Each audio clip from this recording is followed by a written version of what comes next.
بسم اللہ الرحمن الرحیم نحمدہ ونصلی ونسلم علی رسولہ الکریم۔ گزشتہ رات ہم حاضر نہیں ہو سکے آپ کی خدمت میں۔ فیصل آباد میں استاد القراء حضرت مولانا قاری غلام رسول صاحب دامت برکاتہم العالیہ کی مسجد میں ایک عظیم الشان محفل مبارک تھی۔ حضرت نے بڑی دیر کا حکم فرمایا ہوا تھا، وہاں حاضر تھے۔ گزشتہ کئی دنوں سے یہ خبر تو سامنے آ ہی رہی تھی۔ وزیر اعظم شہباز شریف صاحب نے ڈیلی میل کے خلاف ہتک عزت کا ایک دعویٰ دائر کر رکھا ہے برطانیہ کی عدالت میں۔ ڈیلی میل کے کسی رپورٹر نے خبر دی تھی کہ جو سیلاب زدگان کی امداد کے لیے برطانیہ سے پیسہ گیا، اس پیسے میں خرد برد ہوئی اور پاکستان گیا، پھر برطانیہ بھیجا گیا، پھر وہاں سے پاکستان گیا۔ تو میاں صاحب نے پاکستانی عدالت سمجھ کے ہی اسے چیلنج کیا تھا۔ چیلنج اس لیے کیا کہ بہت آوازیں اٹھ رہی تھیں۔ ڈیلی میل کی خبر کے بعد جب یہ خبر بریک ہوئی تو آوازیں اٹھ رہی تھی کہ میاں صاحب کو انٹرنیشنلی بھی چور ڈکلیئر کر دیا گیا۔ تو میاں صاحب نے ڈیلی میل کے خلاف عدالت میں دعویٰ دائر کیا ہوا تھا۔ درمیان میں کرونا آ گیا۔ ظاہر ہے کرونا میں برطانیہ وغیرہ یورپ میں سارا کاروبار زندگی بند رہا۔ عدالت نے کچھ 2 4 5 ڈیٹیں میاں صاحب کو دیں آگے۔ اب جب تاریخ پہ میاں صاحب سے جو بھی ریکوائرمنٹ تھی مانگی گئی، میاں صاحب کے وکیل نے کہا کہ میاں صاحب پاکستان کے وزیر اعظم ہیں اور بہت بزی ہیں، اس لیے وہ نہیں آ سکتے، حکم امتناعی دیا جائے، کیس کو سٹاپ کر دیا جائے۔ تو عدالت کے جج نے، برطانوی عدالت کے جج نے کہا کہ آپ عدالت میں کھڑے ہیں، عدالت میں وزیر اعظم اور ایک عام آدمی برابر ہے، یہاں بڑا چھوٹا نہیں ہے، اور ان کی حکم امتناعی کی درخواست مسترد کر دی۔ یہ سن کے بے حد خوشی ہوئی۔ کاش ہماری عدالتوں میں بھی کبھی ایسا سننے کو ملتا کہ کہا جاتا کہ بھئی یہ عدالت ہے، یہاں وزیر اعظم اور عام آدمی برابر ہیں۔ یہاں تو وزیر اعظم کو وزیر اعظم بننے سے پہلے ہی ایک دن میں 3 بار اس کے لیے عدالت بٹھائی گئی۔ یہاں تو امپورٹڈ کو لانے کے لیے رات 12 بجے عدالتیں کھلوائی گئیں، اور اب آہستہ آہستہ سارے کیسوں سے وزیر اعظم، ان کے بیٹے، ان کے رشتہ دار سب بری کر دیے گئے۔ وہ کیس جن کو اعتزاز احسن جیسا وکیل کہتا ہے کہ سارے ہتھیلی پہ موجود ہیں، یعنی بالکل کلیئر کیس جن سے بینکوں کی ٹرانزیکشن کی سارے ثبوت، ہر شے موجود تھی، ان کیسوں سے بری کر دیا گیا اس لیے کہ وزیر اعظم ہیں۔ اچھا، عدالت نے حکم امتناعی دینے سے انکار کر دیا اور ساتھ میاں صاحب کو ڈیلینگ ٹیکٹس استعمال کرنے پر 30,000 پاؤنڈ جرمانہ، اور ان کے داماد علی عمران کو 27,000 پاؤنڈ کچھ جرمانہ عائد کر دیا ہے، اور 13 دسمبر کی شاید تاریخ دی ہے کہ اگر اس تاریخ پہ بھی ادھر ادھر کریں گے تو وہ ڈکلیئر کر دیں گے کہ یہ سرٹیفائیڈ چور ہیں۔ ظاہر ہے پاکستان میں تو کچھ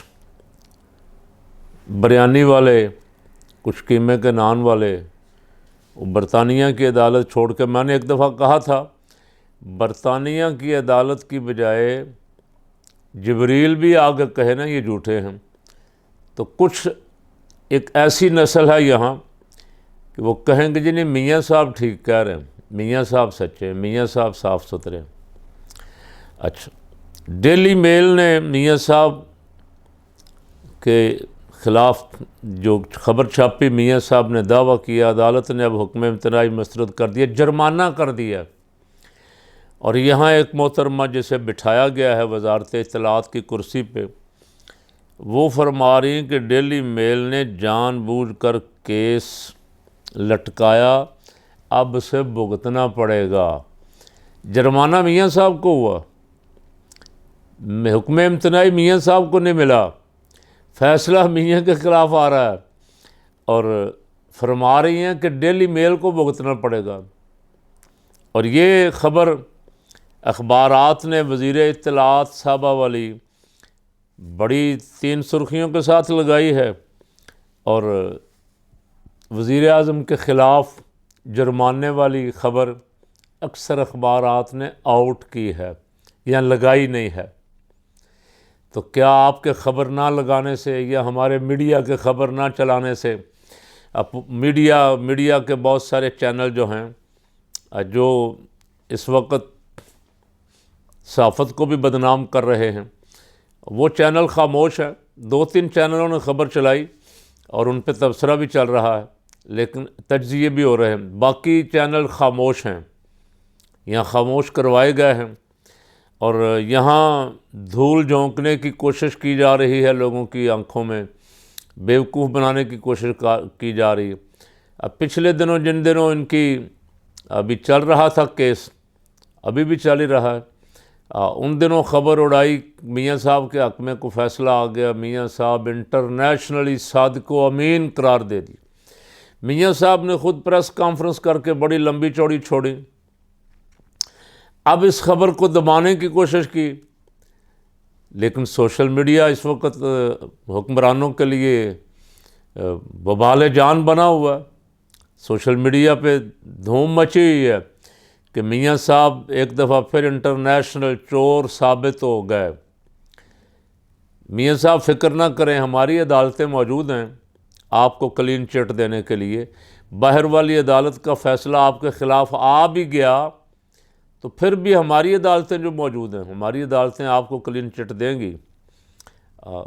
عوام کو سوچنا چاہیے، غور کرنا چاہیے کہ جن کی کرپشن کے قصے کہانیاں پوری دنیا میں چل رہے ہیں، دنیا کے اخبارات، میڈیا چینل اس پہ سٹوریاں بنا بنا کے چلا رہے ہیں، ہم کس طرح ان کے ساتھ کھڑے ہیں؟ ہم نے آخر جواب بھی دینا جا کے۔ ہمیں تو حکم فرمایا گیا تھا، یا ایھا الذین آمنوا اتقوا اللہ وکونوا مع الصادقین، اے ایمان والو اللہ سے ڈرو اور سچوں کے ساتھ ہو جاؤ، جھوٹوں کے ساتھ ہونے سے بچو، ورنہ جھوٹوں پہ تو اللہ کی لعنت ہے ہی ہے۔ اگر جانتے بوجھتے ہوئے تم بھی جھوٹوں کا ساتھ دو گے تو تم بھی اللہ کی لعنت کے مستحق بن جاؤ گے، گرفتار ہو جاؤ گے، لعنت میں گرفتار ہو جاؤ گے۔ تو یہ پاکستان میں بہرحال چل رہا ہے۔ دوسری خبر بڑی، آج کے اخبارات نے سب نے شاید سرخیاں لگائی، نیا آرمی چیف نام فائنل، شریف برادران اتحادیوں کی مشاورت مکمل، سینیارٹی پر عمل کرنے اور ابھی نام ظاہر نہ کرنے کا فیصلہ۔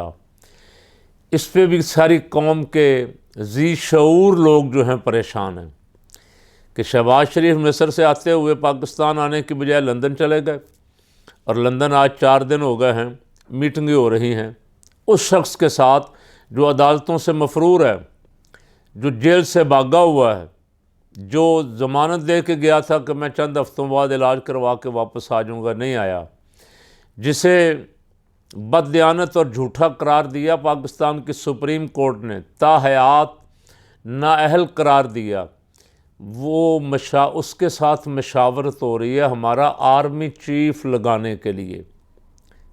دل دکھے ہوئے ہیں اس خبر سے۔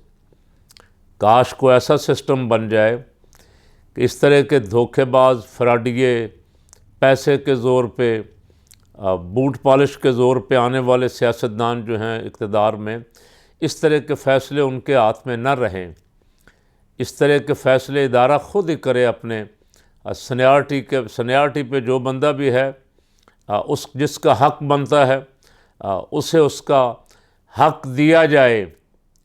اور میرے لیے تو یہ بات بڑی تکلیف دہ ہے کہ یہ مسئلہ کچھ 6 مہینے سے ڈسکس ہو رہا ہے۔ اسے نہیں ہونا چاہیے تھا، کو ایسا سسٹم ہونا چاہیے تھا کہ یہ مسئلہ اس طرح، میں نے شاید نہیں کہیں پڑھا دنیا میں کوئی آرمی چیف کی تبدیلی یا آرمی چیف کی چینج کے وقت اس طرح شور پڑتا ہو اور اس طرح خبریں چھپتی ہوں، اس طرح میڈیا کا موضوع بنتا ہو۔ عام روٹین کی خبر ہوتی، ایک اپنی مدت پوری کر کے جا رہا ہے، دوسرا آ رہا ہے، ادارے کا تقدس اسی میں ہے۔ اس طرح جس طرح خبریں چل رہی ہیں اور ہر خبر دینے والا اندر کی خبر دے رہا ہے، روزانہ کوئی نئی خبر ہے، کبھی کسی جنرل کا نام، کبھی کسی جنرل کا نام، کبھی کسی جنرل کا نام۔ ہم الحمدللہ ثم الحمدللہ میرٹ کے ساتھ جو سب سے زیادہ حقدار ہے، حقدار جو سینئر ہے سینیارٹی پہ، اسے آنا چاہیے۔ اس میں سیاست کا عمل دخل نہیں ہونا چاہیے، ملک کی سلامتی کا معاملہ ہے، ملک کی دفاع کا معاملہ ہے۔ اور میں میڈیا والوں سے بھی گزارش کروں گا، فیس بک، یوٹیوب، ٹک ٹاک، سب سے، کہ اس موضوع کو خدا را اتنا نہ اچھالیں، اس موضوع کو اس طرح موضوع بحث نہ بنائیں کہ فلاں جا رہا فلاں آ رہا۔ اپنی روٹین پہ، اپنے وقت پہ سب کچھ روٹین میں ہونا چاہیے تاکہ ملک کی دفاع جو ہے مضبوط ہے، الحمدللہ مضبوط ہاتھوں میں رہے اور اسے سیاست کا کھلونا نہ بنا دیا جائے۔ تیسری خبر بڑی، لانگ مارچ شروع ہو گیا لیکن خان صاحب کی سیکورٹی کو خطرات لاحق، سیکورٹی سخت کر دی گئی ہے۔ خیبر پختونخوا سے کمانڈوز جو ہیں ان کے سپرد کر دی گئی ہے۔ گھر کے باہر